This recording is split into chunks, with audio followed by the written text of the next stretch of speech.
This is the Supreme Court oral argument in TM versus University of Maryland Medical System Corporation. TM, a 35-year-old Maryland woman with a rare gluten sensitivity disorder, suffered an involuntary psychiatric commitment and the threat of forced antipsychotic injections after accidentally ingesting gluten in 2023. To secure her release, she signed a court-approved consent order negotiated by 5 attorneys across 3 law firms. Days later, she claimed she signed under duress and filed a federal lawsuit asking a district court to declare the order void. The Fourth Circuit dismissed under the Rooker-Feldman doctrine, even though TM's state court appeal remained open. A majority of federal circuits reached the opposite conclusion. The Supreme Court must decide whether the Rooker-Feldman doctrine can apply to a state court decision that remains subject to further review in state court. TM argues the doctrine applies only after state proceedings end, pointing to the court's 2005 Exxon Mobil decision, which described both original applications as involving suits filed after state proceedings concluded. The hospital argues that federal district courts structurally lack appellate jurisdiction over state court judgments, regardless of whether further state review remains available, and that asking a federal court to void a state judgment constitutes appellate review, no matter its label. Elizabeth B. Prelogar of Cooley LLP argues for Petitioner TM, Lisa S. Blatt of Williams and Connolly LLP argues for Respondents, University of Maryland Medical System Corporation. We'll hear argument next in Case 25-197, TM versus the University of Maryland Medical System Corporation. Ms. Prelogar. Mr. Chief Justice, and may it please the Court. Over the past century, this Court has found a lack of jurisdiction under the Rooker-Feldman doctrine in exactly 2 cases, Rooker and Feldman. In both, the plaintiffs sought to challenge a final decision from a state high court, and both cases held that Section 1257 gives only this court jurisdiction over that kind of judgment. Most recently, the Court said the Rooker-Feldman doctrine should be confined to cases of the kind from which the doctrine acquired its name. Yet lower courts haven't heeded that message. Some continue to apply a jurisdictional bar far beyond Rooker and Feldman. But the correct rule is this. Rooker-Feldman applies only to cases that seek review and rejection of final judgments of state high courts. That rule follows from text, history, and structure. On text, Section 1257 is the statutory hook for the doctrine. That statute gives this court jurisdiction over final judgments of state high courts, and so by negative inference denies the same jurisdiction to district courts. But Section 1257 says nothing at all about district court jurisdiction when there's no final judgment of a state high court. On history, district courts have long heard collateral attacks on state lower court judgments in narrow circumstances. Neither Rooker nor Feldman silently overturned that historical practice. And on federal court structure, our rule respects doctrines like Preclusion, abstention, and the Anti-Injunction Act. Those doctrines already weed out duplicative cases. There's no good reason for Rooker-Feldman to broadly supplant them. Respondents' rule finds no support in text, history, or precedent. It would untether Rooker-Feldman from Section 1257. It would override historical practice and state preclusion rules. It would transform a narrow doctrine into a sweeping jurisdictional bar, and it would amplify confusion and complexity when jurisdictional limits should be clear and grounded in statutory text. The Court should reject that vast expansion of Rooker-Feldman. I welcome the Court's questions. If we could just take a step back, does a district court have appellate jurisdiction? No, district courts can only exercise original jurisdiction. Now, is there any difference between a district court reviewing a final decision, say, of an agency or a private organization, as opposed to reviewing the final judgment of a court? Yes, there are critical differences because if a district court is reviewing a final decision of a court in a collateral challenge, it can't actually take any action with respect to that state court judgment. So, for example, it can't vacate it, it can't revise the terms of it. That's a substantial difference from the type of remedy that would be available when a district court is, for example, reviewing an agency action. And so isn't the argument here or the petition, the action here to undo a previous action of a district court and void as from ab initio? I think that's the language that's used in the complaint. So it's an effort to collaterally attack that judgment, Justice Thomas, and we don't dispute that point. But that is fundamentally different than an exercise of appellate jurisdiction. How would it be different from an appeal? Sure. So there are numerous ways. When you have a case on appeal, it's a continuation of the prior case. You're limited to the record that was developed below. You can take action with respect to the judgment that was rendered, so you can actually vacate it or set it aside with respect to the world at large, so it binds no one. And critically, you can relitigate issues. There's no potential preclusion bar on appeal.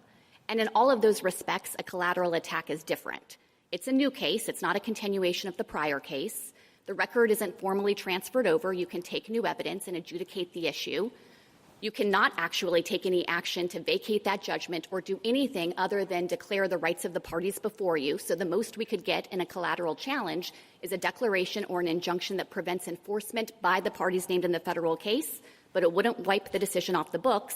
And critically, doctrines like preclusion could come into play in a collateral attack and do a lot of the work to prevent relitigation when that shouldn't occur. I'm sorry.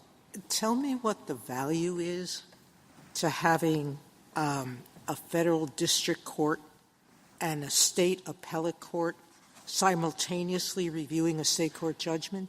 What's the value in that? The value is that the federal district court is not limited by the record below, is required to take new evidence to determine what Maryland state law is?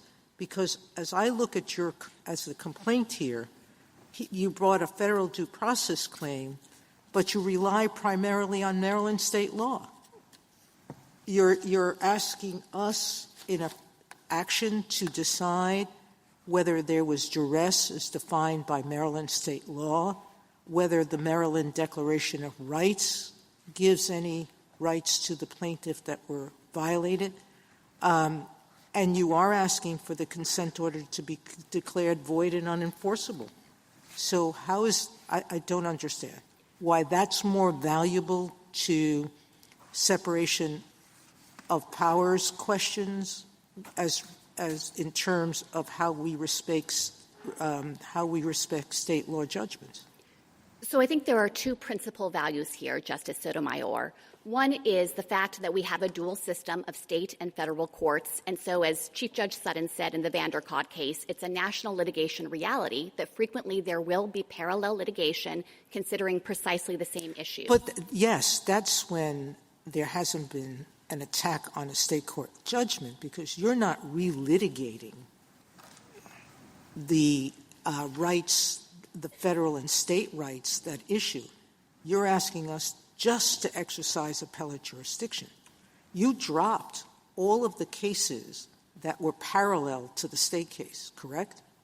So there are still some pending cases, but it's I true thought that they many were of all the state dropped, and the only one was the habeas case that remained. The case and in that case, you're asking us only to review the state law question. You're not asking us to relitigate or have parallel litigation on the original issue. There I could see the value, because you want two courts to be looking at this and giving us their views on it. But that's not what you're doing here. You dropped all the other litigations. So there is a significant value in ensuring that federal courts are available to vindicate federal rights, including when state court judgments themselves give rise to that kind of constitutional violation. And here we are asserting the federal you do have a process federal claim. right to go to the Supreme Court.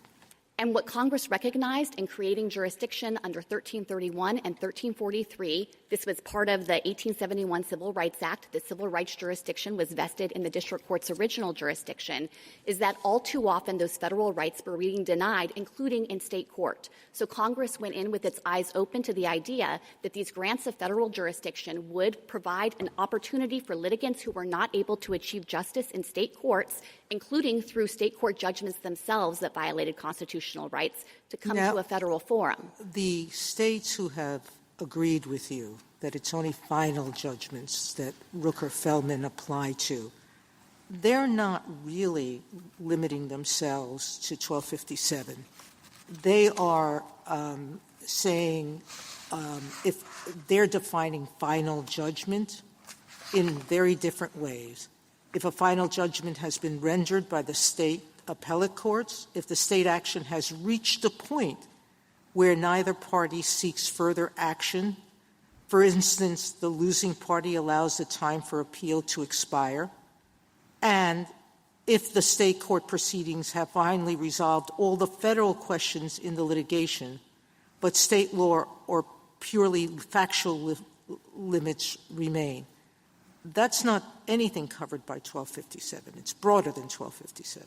So the 7 circuits on our side of this split have all required at a minimum that the state litigation at a minimum, but they add other definitions of final. Some of them have a broader conception of finality, and we think that the best source to look for a jurisdictional rule comes from the text of the statute. So why aren't we looking to what state law says? State law treats a trial court's judgment as final, just like a district court's final judgment is final, even when it is on appeal. So why isn't that final for our purposes? Well, for purposes of identifying jurisdictional rules, this court has always looked to acts of Congress. Under modern precedent, the court has said there's no free-floating ability of the courts to simply pluck a jurisdictional rule out of thin air. District courts instead have a virtually unflagging obligation to exercise the jurisdiction Congress has given them. And so the right source to look for the rule is Section 1257, which is where this court has always— But as Justice Thomas started our conversation, this is appellate review. This is not deciding a cause of action under federal or state law.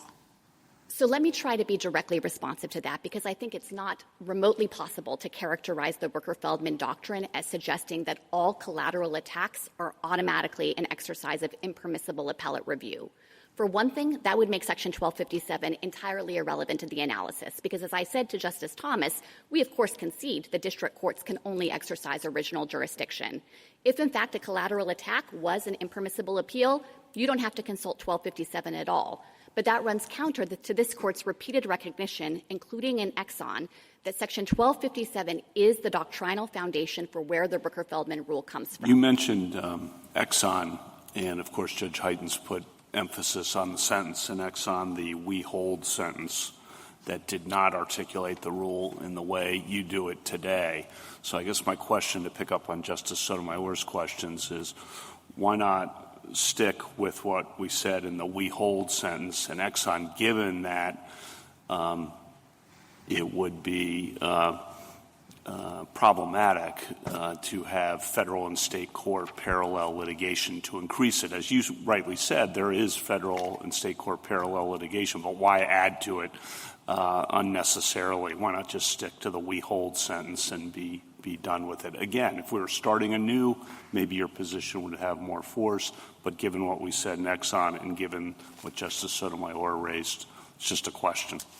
This issue wasn't directly presented in Exxon, of course, because as you noted, Justice Kavanaugh, it was just parallel litigation. And so I don't think it would be appropriate to read that sentence as explicitly thinking about the situation of what kind of state court judgments could qualify and resolving that issue against us. And in fact, if you look at the rest of the Exxon opinion, its analysis powerfully supports the argument we're making here. Because first, Exxon said that 1257 is the doctrinal underpinning of Rooker-Feldman, and our rule coheres with the text of that statutory provision, final judgments of state high courts. The second thing the court did in Exxon is recognize that lower courts had interpreted Rooker-Feldman far too broadly. The court said this is a jurisdictional rule, it's a narrow limitation, and henceforth the Rooker-Feldman bar should only apply to cases that are like Rooker and Feldman. And then it described those cases, and this court recognized in Exxon that in each of them it was a situation where the losing party in state court sought to challenge a final judgment of a state high court, squarely within 1257. Is there any rational basis for that distinction?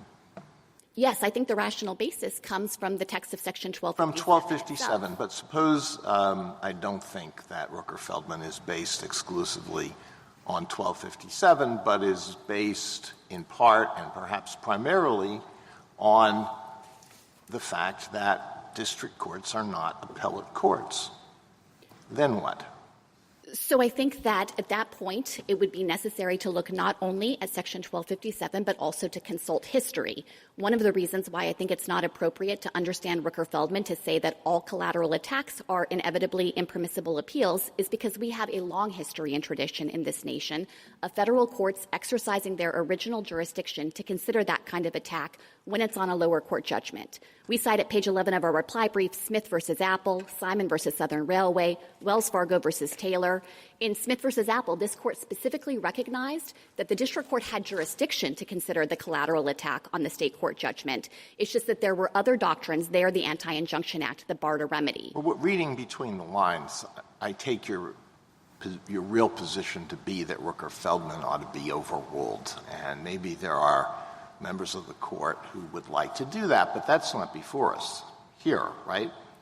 Our primary argument is that it's not necessary to overrule it. It just shouldn't be vastly if we're going to limit it, it has to be limited on some rational basis. And I don't really see a rational basis for drawing a distinction between a case where the state court proceeding has concluded and a case where the state court proceeding is ongoing. I mean, in Rooker, the individual's name began with an R, and in Feldman, the individual's name began with an F. So here, the individual's name begins with a T. I mean, could we say, well, we're not going to go any further than Rooker and Feldman, so this case doesn't qualify? I don't think that Exxon quite went that far, but it did try to make clear that it was a narrow doctrine that should not extend beyond the facts of those cases. And the reason why we think there is a relevant difference and a logical one, Justice Alito, is that Congress in 1257, we understand it to have been channeling claims. If you have a state high court judgment, then only this court can review that kind of judgment. And so by negative implication, the district courts can't. Section 1257 doesn't say anything about these lower state court judgments, and so it leaves undisturbed. But you don't have the channeling, if you're right. I mean, what concerns me about your argument is that it seems to undermine what Congress was trying to do in 1257, which, as you just said, was, I think, to have the state courts be the primary original arbiters of these kinds of things and to channel them all up through the state appellate system till we get to the point of a state high court judgment that is then reviewable by the Supreme Court. The problem, I think, with suggesting that collateral attacks can occur by the federal district courts along the way is that it seems to undermine the channeling that was the whole point of 1257. So I disagree strongly with the idea that there was a desire by Congress to say that federal courts writ large can't exercise jurisdiction to adjudicate federal rights. Those grants come from 1331 and here for civil rights, 1343. That's not what I was saying. What I was saying is that Congress was establishing an order of operations to the extent that we have the Supreme Court of the United States waiting until the state courts have exercised their jurisdiction and made their determinations, then fine. The Supreme Court will come along at the end of the day, says Congress, and make those kinds of determinations. What you're suggesting is that collateral attacks on the basis of the federal issues can be occurring all along the way as the state court is adjudicating this. And I just don't understand how that's consistent with the system that 1257 seems to envision. So I think that inference, that Section 1257 is meant to occupy the field, is more weight than it can bear. Jurisdictional rules are supposed to be clearly expressed, and all that 1257 says is that this court may exercise jurisdiction over state high court judgments. But the statute doesn't say anything about lower court judgments. Well, I want to be responsive to this. On that, I just want to follow up on that before you leave that point. I guess I expect Ms. Blatt to come up and say, well, okay, you want to talk about let's talk about 1257. And you're right, it only authorizes us to hear appeals from high courts, and so that's the negative implication. But maybe another negative implication of it is we can't hear anything from lower state courts. And so isn't that negative implication worthy of respect, too? So I think that is a far broader negative implication because Sure. It doesn't actually hang on any text in Section 1257. And Rooker-Feldman's already at the outer bounds of how this court thinks about jurisdiction. I hear you on that, okay? And let me explore that for a second. So I know your client doesn't want to probably admit that all the claims here are precluded by issue and claim preclusion. But your friend on the other side is going to argue, we have to have Rooker-Feldman to protect federalism and state courts.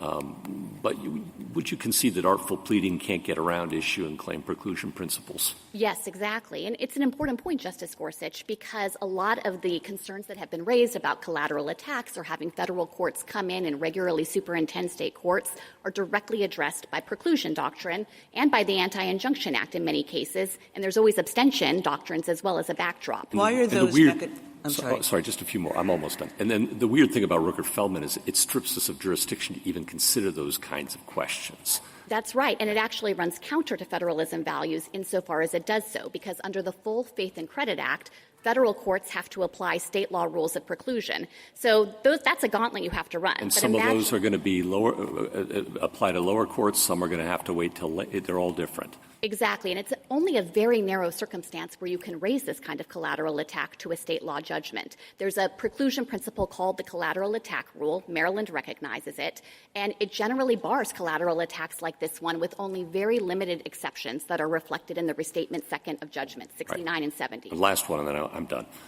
Give me your best shot for overruling Rooker-Feldman. I know it's in your brief. I know you don't want to talk about it primarily, but I want to hear them. Sure. Sing a few bars for me. We think that Rooker-Feldman is egregiously wrong. It's out of sync with modern precedent about how the court articulates jurisdictional rules.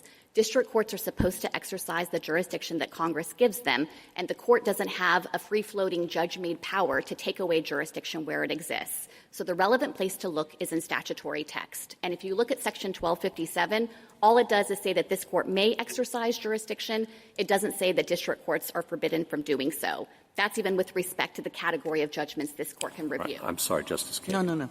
Please. If you look at, you said preclusion principles, abstention principles, Anti-Injunction Act, why did those create a more sensible system? If you figure that they will operate a good deal of the time, why should we look to those various mechanisms rather than this kind of flat rule of Rooker-Feldman? There are two reasons to prefer those doctrines. The first is that they're directly tailored to this kind of situation. So they're intended to mediate between overlapping jurisdiction and make sure that there's a sensible order of operations. The collateral attack rule is specifically designed to deal with collateral attacks on prior state court judgments. And so they're specifically designed for this task. And under the Full Faith and Credit Act, it advances principles of federalism to give effect to state law rules of preclusion in the first instance, rather than to have this heavy-handed jurisdictional rule that's going to come in and supplant all of those state law judgments about when claims should and shouldn't be precluded. And that's actually the second reason. The court has said that jurisdictional rules are strong medicine because they carry all the consequences of not being hinged to party presentation. The court has to consider them sua sponte, so there's no waiver or forfeiture. They can be inefficient because you might realize it at the end of the case and then have to undo everything that came before. And critically, you have to resolve them first. So you can imagine a situation where there might be a very easy basis to conclude that this particular suit is precluded under state law. You're not going to be able to make out your claim at the end of the day.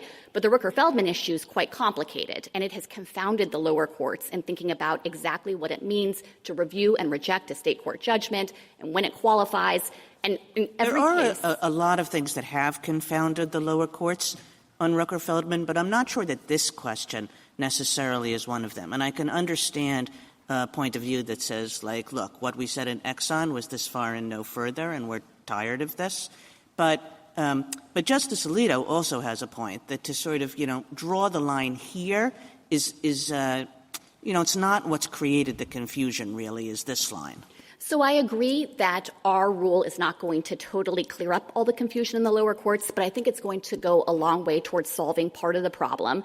It creates an easy gatekeeping measure at the outset. You say, is this the kind of state court judgment that falls within 1257? Is it a final judgment from a state high court? If the answer is no, as it clearly is here, you don't have to think about Rooker-Feldman again. And so it's going to, at the front end, I think, weed out a lot of cases and mean that you don't have to go on to some of those more complex questions in other cases. Ms. Prelogar, there's a distinction between saying subject to further review or high court. Have the lower courts, who are, more on your side of the split, tied it to that state highest court, the apex court, from which we would have jurisdiction under 1257?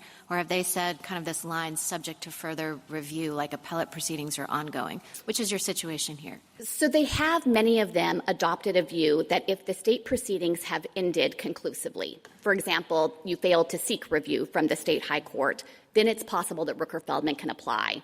Our view is that to be faithful to Section 1257, it really should be limited to decisions from state high courts, and that doctrines like Preclusion or the Anti-Injunction Act are largely going to stand in the way if you don't seek your reviews all the way up through the How state court many system. lower courts have gone as far as you in drawing the line there, the apex courts? So we ultimately have 7 courts on our side on the question of whether you can have Rooker-Feldman when there are state court proceedings ongoing. With respect to those that have limited explicitly to state high court decisions, I don't know that we have a court that's gone that far. There was a very influential First Circuit decision that had a slightly broader conception of finality. But regardless, we win under the rule of those 7 circuits because here there's clear state court proceedings ongoing. Why pick your rule instead of the proceedings ongoing? So I think that our rule is more consistent with the text of Section 1257. Now, I acknowledge there is a lot of language in Exxon that talks about, in describing Rooker and Feldman themselves, that the state court proceedings there had ended, but also talked about how what was being reviewed was a final judgment of a state high court. So I think there's kind of language potentially in Exxon to support both of these positions, but that our rule is most consistent with the statutory grounding for the rule. As Justice Alito said, the high court point of it really wasn't the key, because if it was, I think they would have just said that in Exxon.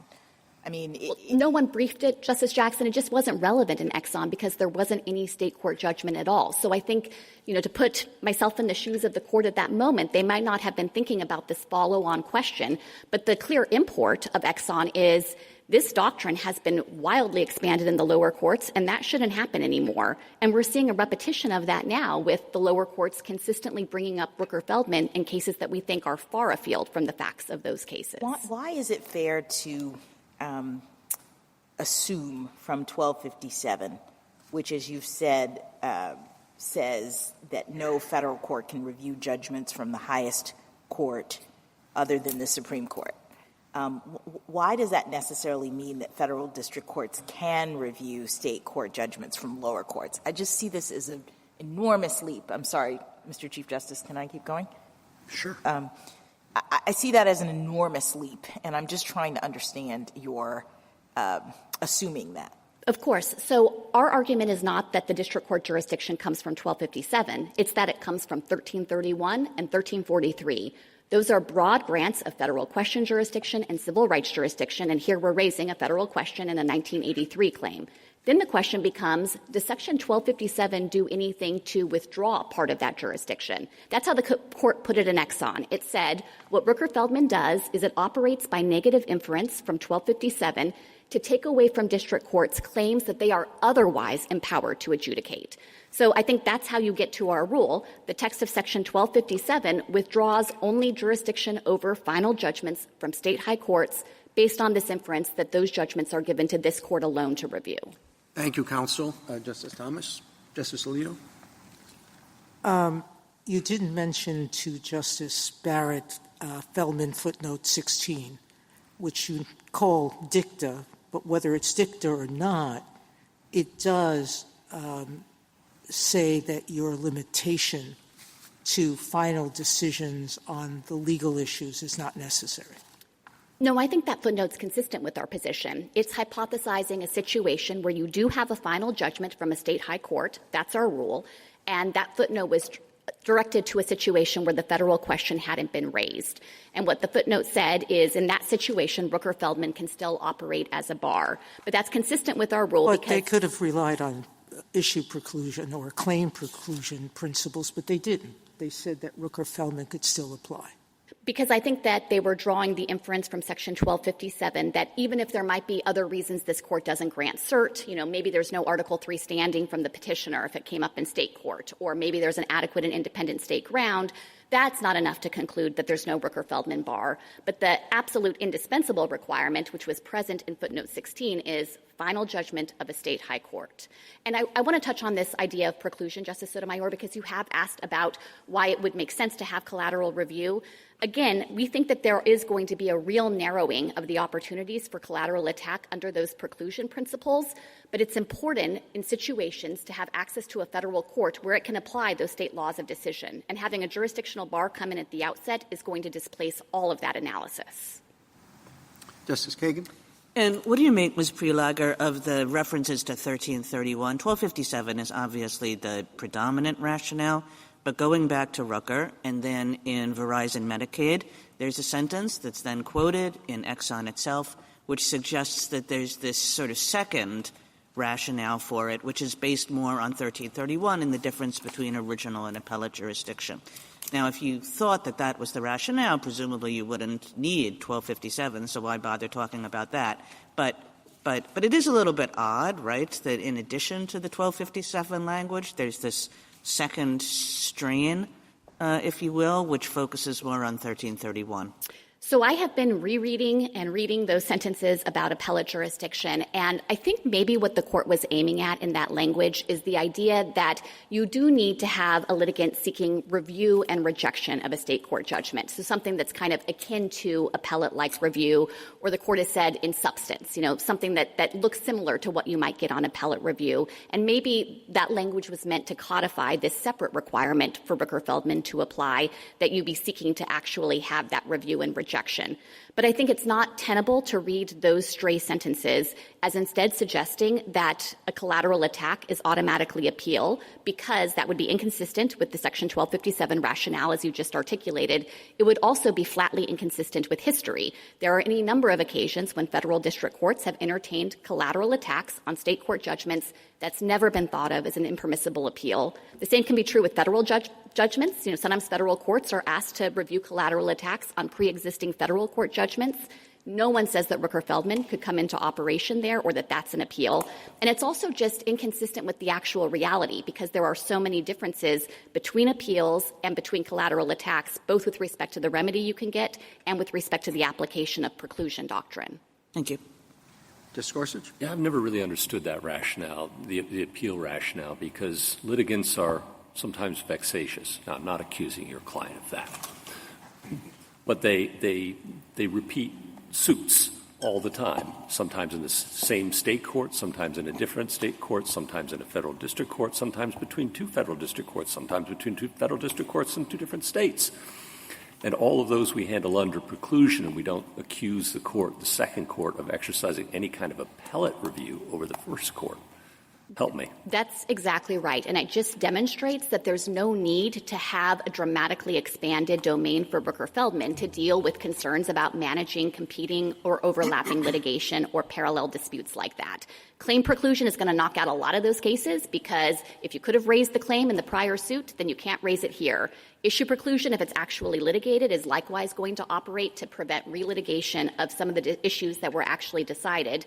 And then critically, this collateral attack rule is directly relevant here because it comes into play when you have a pre-existing judgment, and there are only very narrow circumstances like fraud, duress, or a lack of jurisdiction in the underlying court where you might be able to get that kind of judgment set aside. But in no instance is any of that an impermissible exercise of appellate jurisdiction. Justice Kavanaugh? If we think 1257 and 1331 don't dictate an answer, and we look at Exxon and it doesn't dictate an answer, and we're just trying to figure out, okay, this is a judge-created doctrine, what makes the most sense here systemically? Why does your position make more sense if it's going to create lots of duplicative litigation in federal and state court that, by your own admission, is usually going to fail because these other doctrines are going to toss it all out anyway? Your position seems to be, let's make sure the federal courts are open just so the federal courts can toss it out on other grounds. So do you want to address that systemic question. Sure. So I think that systemically it is better to rely on the pre-existing doctrines like preclusion, abstention, and the Anti-Injunction Act, in part because it can advance federalism interests insofar as it gives effect to state law judgments about exactly when preclusion should apply. Our particular suit is not precluded because Maryland has made a judgment that if you entered into a consent decree pursuant to duress, you should be able to challenge that. And yet under Respondents' rule, the federal courthouse doors would be entirely closed to that kind of claim, and that disserves interests in federalism. It also disserves interests in respecting the lines that Congress has drawn, both through the Full Faith and Credit Act, which is what gives effect to state law judgments, and with the Anti-Injunction Act, which is likewise meant to try to address the situation and determine when federal courts can and cannot enter remedies with respect to state court proceedings. And here again, Respondents' rule would supplant that. And if I don't have you convinced with those two arguments, let me just add that there is a real problem with doing this through jurisdiction insofar as the Rooker-Feldman question might be very difficult and the preclusion issue might be simple. And this rule would vastly expand the circumstances when district courts are going to have to do that complex analysis and think about whether it's review and reject or whether this is actually a state court loser where there are any number of circuit splits, when it might just be very simple to say this is a precluded case and so we can reach the merits and dismiss it on that ground. More specific question. The American Medical Association amicus brief says your position is going to encourage plaintiffs with baseless medical malpractice claims to pursue parallel litigation, run up insurance costs, create the burgeoning cost of health care. I just want to make sure you've responded to that amicus brief. Yes. So that amicus brief ignores entirely the application of preclusion doctrines. And many of the circumstances that the amicus brief touches on are ones where we think there would be obvious bars based on claim preclusion and issue preclusion. So our argument is not that litigants should always be able to get a do-over and be able to succeed on a collateral attack, but at the same time, there is a strong constitutional value in giving effect to Congress's judgments about the federal court jurisdiction and in assuring that there is a federal court forum at the end of the day to adjudicate that claim. Thank you. Justice Barrett? Just one question. Under your theory, what would happen if the case was actually on review in this court? And then the litigant also filed a collateral attack in a district court?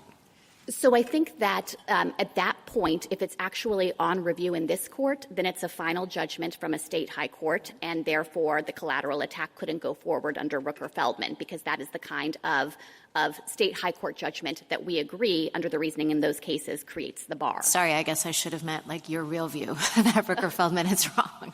So I do think that Rooker-Feldman is wrong, and it means that there wouldn't be a jurisdictional bar to the exercise of district court jurisdiction. But of course, it's not unusual to have district courts sometimes have jurisdiction to consider the same legal issue, and they issue stays. Exactly. They don't go on to resolve the dispute when it's before this court. And if it were the exact same judgment that was, being challenged, I can't imagine a district court wouldn't rely on these kinds of abstention-like doctrines to mediate that type of conflict. Thanks.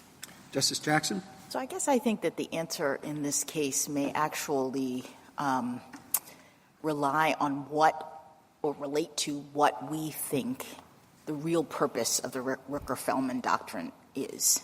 And I've heard you float a couple of theories, and some of them relate to the use of the appellate jurisdiction principle, and, is that really what's going on here? But as I read it, it seems as though the court was really trying to advance a certain kind of federalism principle. The court says if the constitutional questions stated in the bill actually arose in the cause, it was the province and duty of the state courts to decide them. And their decision, whether right or wrong, was an exercise of jurisdiction. And so it goes on to sort of underscore this idea that I think is consistent with the 1257 design, that what the court thinks or thought in Rooker was that the state courts should really be given an opportunity to weigh in on these issues, even though they may be federal in nature. And what concerns me then about your rule is that I'm wondering whether we're not disincentivizing state court losers to actually proceed in the state system. It seemed as though the court in Rooker was trying to say the state court should have its opportunity. Eventually it'll go to the high court, and then it will come to the Supreme Court. And if that's really the thrust of it, Why would anybody stay in the state system and get all the way to the state high court under your rule when they could just bring a collateral attack along the way? It just seems to undermine the whole point, in my view. So I have related answers to both prongs of that question. The reason why litigants are going to stay in state court is because they won't face a preclusion bar. They're allowed to litigate their appeal without facing that heavy hurdle of being But you're assuming that. I mean, there are many situations in which, and I won't go into them, but, you know, we looked at Younger, we looked at Colorado. There are narrow circumstances in which those preclusion bars actually apply. So it isn't automatic that you wouldn't be able to bring a collateral attack. In fact, I think you should be able to bring a collateral attack, which is why you're here. It's certainly true that we're not saying that collateral attacks will never be permissible. I do think in the mine run case there will frequently be claim and issue preclusion defenses. But let me try to be responsive to the idea that this is all about federalism. Exxon took a look at this as well, and what the court said there is Rooker-Feldman should not operate as a supersized rule that is meant to override state law preclusion doctrines.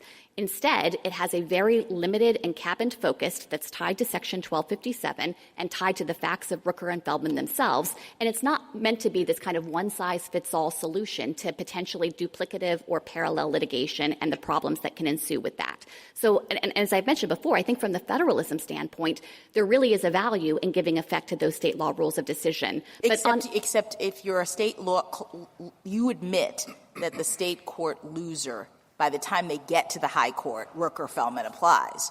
So you're saying they're going to continue to litigate, I guess, up until the point that they get to the high court. That's the peculiar thing about your rule, right? I don't understand why you would keep going all the way up to the state court, because that's the point that you say that Rooker-Feldman kicks in. Because abandoning your state court appeal means abandoning being able to litigate it without claim and issue preclusion, which really are going to knock out a lot of collateral attacks. In that way. But on the flip side, yes, just thinking about the flip side of the federalism interest is the access to federal courts interests. And I know that our society has moved beyond 1871 when Congress enacted this jurisdictional grant in Section 1343, but Congress was keenly aware at that time that sometimes state courts were issuing judgments that deprived individuals of their constitutional rights, and it did not want to force them to wait and litigate up through an unjust state court system. It wanted them to be able to get into federal court. One more question. As I read the question presented here, it does not enable us to look at overruling Rooker-Feldman. That was not a question presented here, and what was presented seems to assume that the doctrine exists. So is that really fairly on the table? I just want to make sure.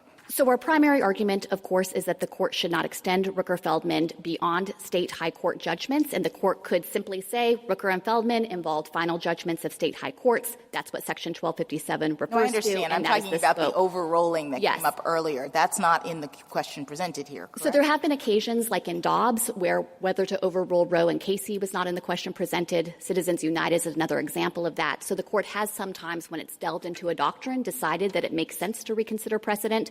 We don't think the court has to go that far here, but we do think that the question presented should clearly be resolved in our favor. Thank you. Thank you, counsel.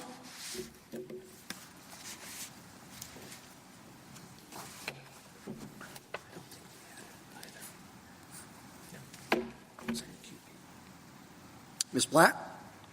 Mr. Chief Justice, and may it please the court. Petitioner agrees that under Rooker-Feldman, district courts cannot review state court judgments if the state appellate process is over.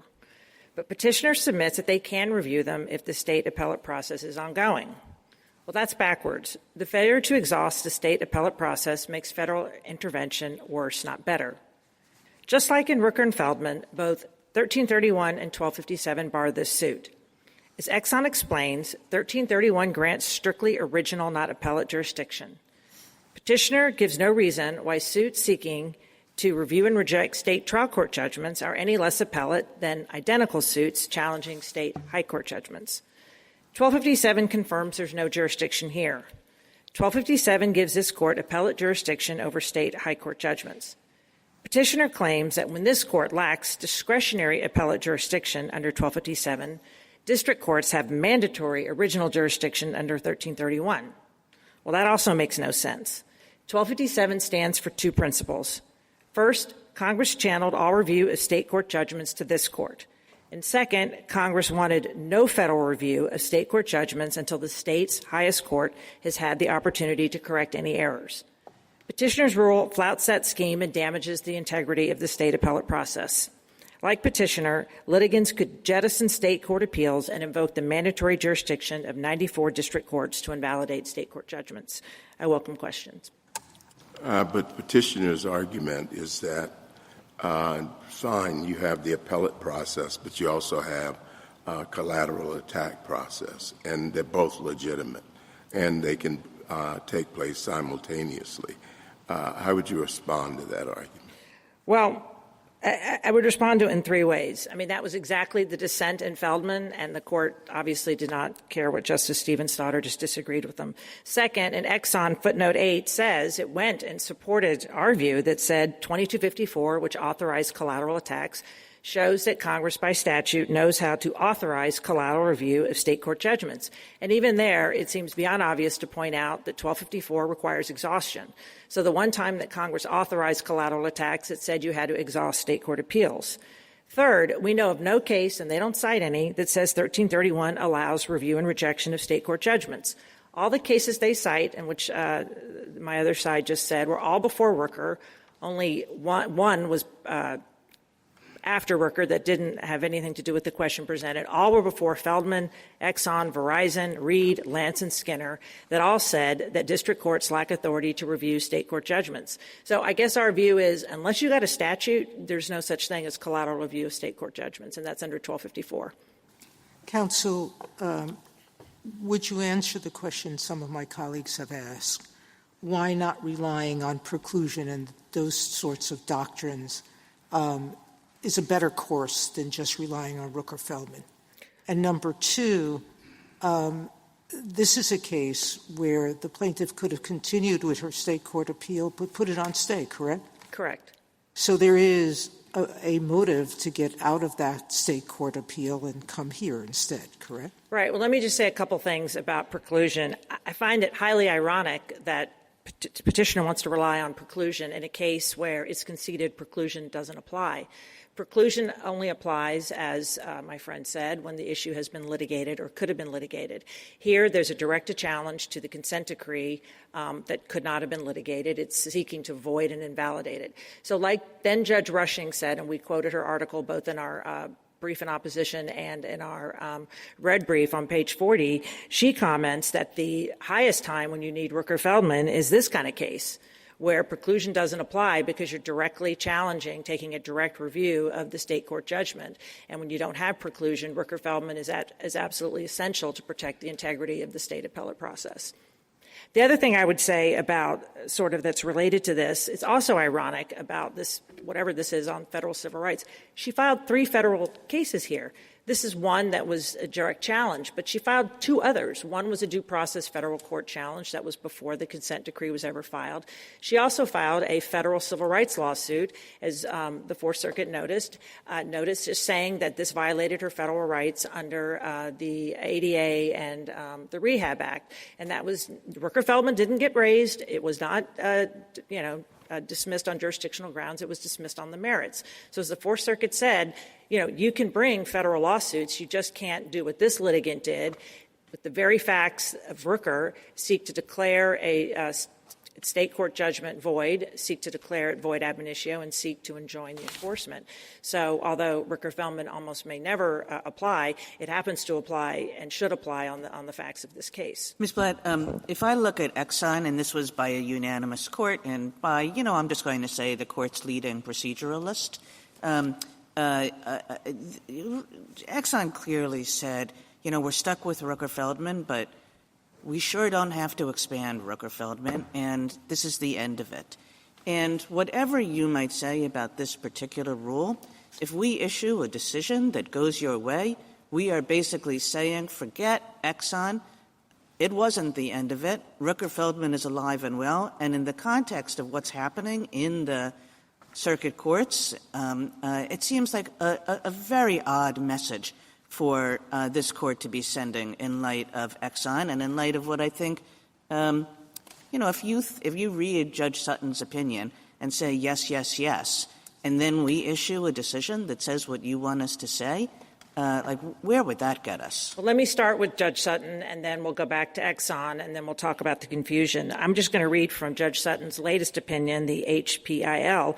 Rooker-Feldman stands for the straightforward proposition that lower federal courts may not entertain direct appeals to reverse or modify judgments.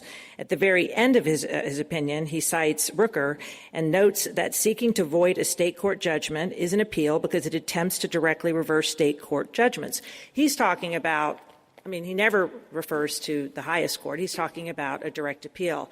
I do think that Judge Sutton obviously has a serious concern about it, and that's something he can, take up at the judicial conference. I'm happy to be on a panel with him, with Mr. Chamigan or Mr. Prelogar, but it doesn't have anything to do with this case.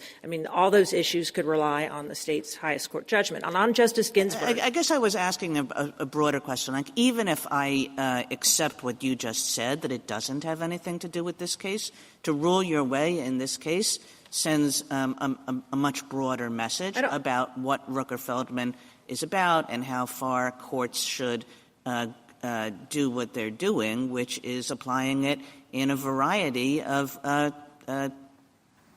cases in which they shouldn't be applying it. Yeah, so I'll continue. First of all, the Fourth Circuit was very careful, saying it's been 20 years and they've never seen a Rooker-Feldman case, and just because almost none apply, that doesn't mean that there can't be one. And so the Fourth Circuit has any problem. But on Justice Ginsburg, you indicate though that they're rare, but all the briefing before us suggests the number of Rooker-Feldman cases have actually increased since Exxon Mobil. Right, but that's true under whatever you do. If you leave Rooker-Feldman as it is, Judge Sutton is still having heartburn because there's people bringing cases that involve the final I kind of think judgment. Not. I kind of think if this is a case where we can say, no, really, what we said in Exxon was what we mean.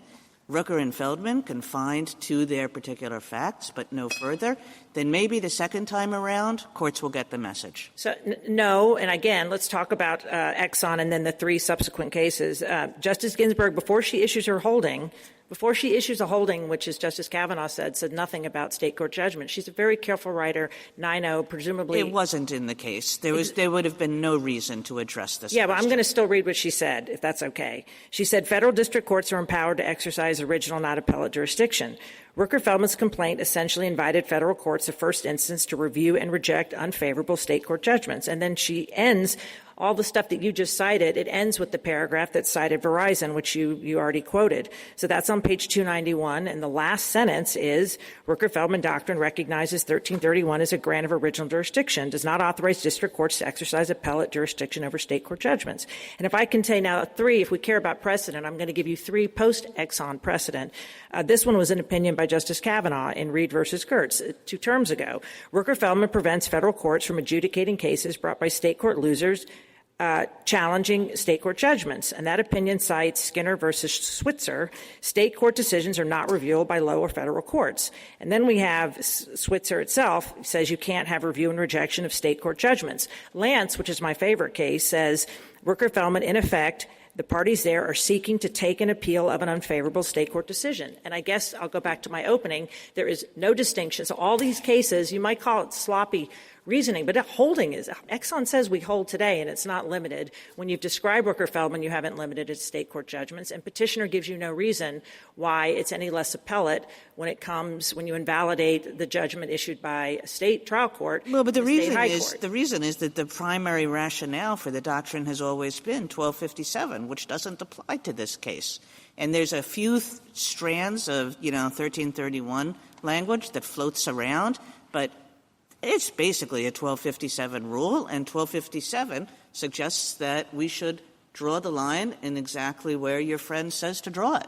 I think it's an upside-down inference to say district courts always have jurisdiction when this court doesn't. It's only upside down, like for a kind of non-statutory argument, like why would you in a world without statutes? But that's Rooker-Feldman. But we have a statute, and the statute is 1257, and it's 1257 that has grounded this doctrine from the very beginning. Correct. And I think, as Justice Gorsuch said, there are two negative inferences you can take. Both of them are negative inferences. You have the common sense one that we have, which is 1257 is a channeling statute. It protects federalism by making sure you can only review a state court judgment, the Supreme Court, once the state's highest court has the chance to correct any errors. Or you can take Petitioner's non-common sense one is that Congress anticipated whenever you didn't have jurisdiction, federal district courts did. And that's led to the very confusing doctrine that I think Justice Barrett talked about. If you go that route, courts have tied themselves in knots under Cox Broadcasting, thinking, well, is this judgment final such that this Supreme Court could review it under Cox Broadcasting, but if it didn't follow under Cox Broadcasting, it wouldn't be. And that's the mess that's on the circuit split, when our rule is just you can't review and reject a appealable state court judgment. And this one, is when you say review and reject, you mean void it. Excuse me, void, yes. It, which is what she's asking. Exactly. So, yes, our view is that, and we'll take the definition, it's revises and corrects a judgment of another tribunal, and review and reject. The two forms of relief in Rooker, one was to void the judgment, and in Feldman, it was to declare the judgment unconstitutional. So you have those exact forms of relief here. So does your rule then turn on the nature of the claim that the party is making or the relief that they're seeking as opposed to something else? I think it's the latter. The petition didn't challenge that this was an appellate review. Remember, the petition says if we win on this thing about final state court judgments, it's dispositive. So courts have to decide if there's a review and rejection. No, but Ms. Prelogar says, look, we have this whole other notion of collateral attacks on a judgment that are allowable, and that appellate review is something different. So if we're trying to characterize what's going on here, how do we know whether she's right that we should call this collateral attack, or you're right that this is really an appellate exercise of appellate jurisdiction of the nature that Rooker is concerned we about? disagree with Exxon. The footnote 8, there's no such thing as collateral review unless Congress authorizes, and it did in 2254. And Exxon said that 2254 shows that Congress knows how to authorize collateral review of state court judgments.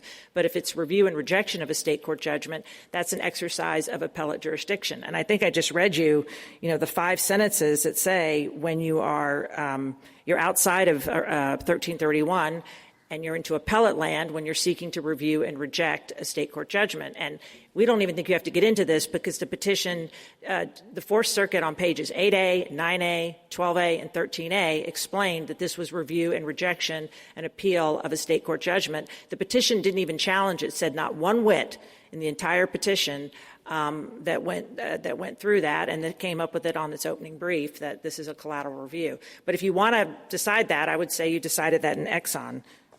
There's just, and then again, the cases, that long history and tradition, it stopped before Rooker. It just stopped. 3 of those cases are dealing with scopes of the anti-injunction. 2 are in a defensive posture. That leaves Huntington. So they have one case that admittedly has nice language for them. It was pre-Rooker, pre-Feldman, pre-Exxon, pre-Verizon, pre-Lance, pre-Skinner. I could keep going. Pre-Reed.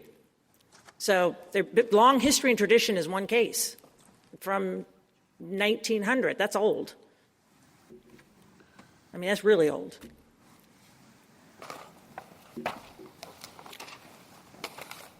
Let me just check. Could you speak? Yeah, sorry. I think I got everything. Could you speak to Ms. Prelogar's suggestion that we should, as a backup, consider revisiting Rooker-Feldman? This is not Dobbs. This is not Roe versus Wade. The words egregiously wrong don't even appear in their brief. Rooker-Feldman is obviously not egregiously wrong. I think, as Justice Thomas said in his dissent, it's just a straightforward reading of 2 statutes. But if we're going to talk about overruling precedent, this case shows why the federalism interests are important when a litigant tries to short-circuit the state appellate process. It's a blow to federalism. And in 7 states, preclusion doesn't even apply until a judgment is after appeal. So preclusion principles would allow in California, Justice Barrett, I think your hypo is this one. Petitioner's rule allows you to go all the way to oral argument in the Supreme Court of California. You don't like the way it went, you file suit in federal court. Because there's no preclusion yet. Appeals haven't exhausted. So in all the states that don't apply preclusion until the appellate process is over, you can really game the system. And it costs money. She keeps saying about, well, you just apply preclusion. You have to go find a lawyer to go defend in a lot of suits. It's not like people have money grows on trees for hospitals. So you got to go litigate all this when, it's just in this particular case, she brought 3 federal lawsuits. One of them was a direct appeal. The other 2 weren't. But here it's voiding a state court judgment. So you can't do that. The petition in this case was filed by a very experienced and sophisticated advocate. A second question could have been added. Should Rooker-Feldman be overruled? It wasn't overruled. When have we reached out to overrule a decision when we haven't even been asked to do it? Well, I know the states haven't been. I mean, I'm sitting here going to tell you about how hard it is to get a state amici. You've got to go through a long process and give them sufficient time. So if we had known that Rooker was on the table, we might have written a different note telling the states to apply because the other side wants to overrule a case that protects the jurisdiction of their state highest court. So you don't even have any state in front of you here. So no, you're not going to overrule Rooker. I mean, I'm sorry. I don't think you're going to do that.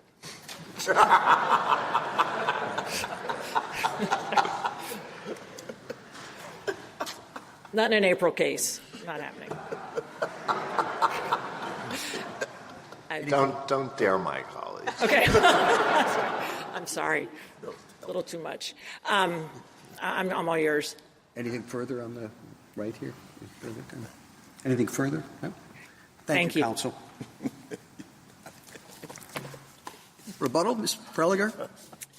Thank you, Mr. Chief Justice. My friend has doubled down on the theory that Rooker-Feldman is justified as an exercise of appellate jurisdiction, or that it explains where the doctrine comes from. But that can't be squared with Section 1257 because you don't have to even consult that statute. And critically, it can't be squared with history. Now, my friend suggested that the cases we've cited where district courts exercised jurisdiction to issue collateral attacks all predated Rooker. But that's why they're so significant. This court in Rooker and in Feldman never grappled with that history and suggested that it meant to overrule it and entirely strip the district courts of any ability to consider in the exercise of their original jurisdiction that kind of collateral attack. Smith v. Apple is a directly on-point precedent here, where the lower court said that it lacked jurisdiction over that kind of collateral attack, and this court said no. The district court had jurisdiction to review that state court judgment and consider issuing an injunction that would prevent its enforcement. Jurisdiction was secured. The problem was a merits issue that the Anti-Injunction Act barred that suit. So I think that that is strong evidence that as a matter of history and tradition, collateral attacks are nothing new, and they've always been understood to lie within a district court's original jurisdiction. My friend also read out several sentences from different precedents, kind of plucked them out where the issue wasn't presented, and suggests that they support her rule. We have a lot of sentences on our side, too. The court has several times referred to high court judgments. It said in Exxon multiple times that the state court proceedings there had concluded. And so we think that the court's precedent likewise can be read our way. But I think it's also worth stepping back here and not losing sight of the forest for the trees and thinking about how this rule operates. Rooker-Feldman is a doctrine of jurisdiction, and it's already at the very outer bounds of how this court thinks about jurisdictional rules. It's not supposed to be a judge-made doctrine. Instead, it's supposed to come directly from Congress and from clear statutory text. And to vastly expand it in this way would run away from the text of Section 1257 and would also come with the huge costs of imposing this jurisdictional rule and all of the baggage that comes along with it in terms of no party presentation and inefficiencies that come from having to adjudicate the jurisdictional question first. It's also completely unnecessary because doctrines like preclusion and abstention are meant to deal with competing or overlapping jurisdiction, and that's how the courts have long handled these issues in our dual system of state and federal courts. Exxon tried to rein all of this in when in a prior situation the lower federal courts were applying Rooker-Feldman too broadly, but they haven't taken the hint. And we have seven federal circuit courts on our side, and our rule is clear that you can only invoke Rooker-Feldman in a situation where one of the things being reviewed comes from about 51 state high courts. But on Respondents' rule, courts are going to have to think about Rooker-Feldman for any judgment involving any of the more than 15,000 state lower courts. That would be a vast expansion of this doctrine. It would be inconsistent with the text of Section 1257. It would run counter to history. It's a solution in search of a problem because preclusion doctrines already guard against relitigation, and it would be unwarranted. So we would ask the court to reverse. Thank you, counsel. The case is submitted.